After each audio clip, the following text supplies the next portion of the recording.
મનુષ્ય પૈસા કમાવા એટલા ધમ પછાડા કરે છે તો પણ ઘણા સફળ થતા નથી.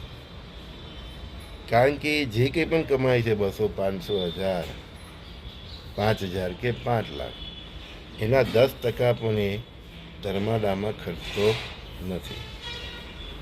જ્યારે જેને અતિ મળે છે, ધન ધાન્ય સમૃદ્ધિ આવે છે, ત્યારે તે મહેલને વાડીને વજીફા બનાવવામાં જ એના પૂરા પૈસા ખર્ચે છે. મહેલ વાજી વજીફા બનાવો પણ 10% પરમાત્માના કાર્યમાં જો, તો એ સંપત્તિનું પૂર ક્યારેય અટકતું નથી. અને આ સિદ્ધાંત મહિને 5000 કમાય ને ભાઈ, એને પણ લાગુ પડે છે.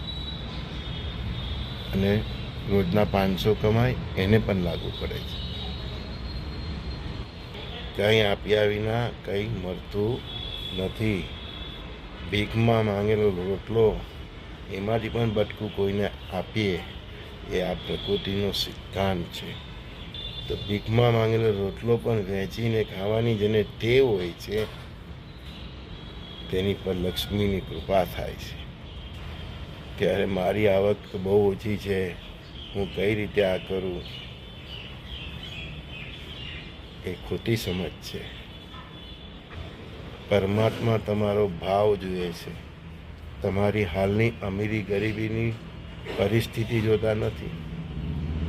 એ પરિસ્થિતિમાં તમે ભાવથી આ સંસ્કૃતિ માટે, આ સમાજ માટે, આ રાષ્ટ્ર માટે, માનવ સંસ્કૃતિ માટે, માનવ માટે શું કરો છો, એની પર તમારી ઈશ્વરની કૃપા થતી હોય છે. સંજય બોરીવાલાના સૌ સખાઓને પ્રણામ.